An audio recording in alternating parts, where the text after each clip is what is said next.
नमस्कार, मी करिश्मा पुन्हा एका नवीन मिनी ब्लॉगमध्ये तुमचं अगदी मनापासून स्वागत करते. आणि आता संक्रांती झाल्यानंतर यांना थंडी खूप जास्त वाढली आहे. सकाळचं धुकं पाहायला मिळत आहे.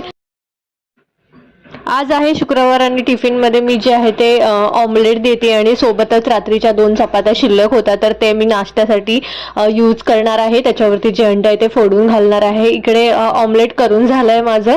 त्यानंतर मी जो ब्रेकफास्ट आहे तो करणार आहे. रात्रीच्या जर चपात्या शिल्लक राहिल्या आणि जर तुम्ही नॉनव्हेज खात असाल तर अशा पद्धतीच्या ह्या जो रेसिपी आहे त्या नक्कीच ट्राय करा. खूप छान लागतं. कितीही कडाक्याची थंडी पडली ना तरी आपल्याला उठून सकाळची आपली कामं करावीच लागतात. आणि त्यात जर कपडे आणि भांडी करायचं म्हटलं तर टेन्शन येतं, कारण हल्ली पाणी खूप थंड आहे. आज गोड म्हणून मी जिलेबी देते. घरातली बरीचशी कामं जी आहेत ती मी आता इथून पुढे करणार आहे, पण या छोट्याशा व्लॉगमध्ये इन्क्लूड करता येत नाही. आय होप तुम्हाला छोटासा व्लॉग आवडत असेल तर प्लीज एक लाईक द्या आणि चॅनलला सबस्क्राईब करायला अजिबात विसरू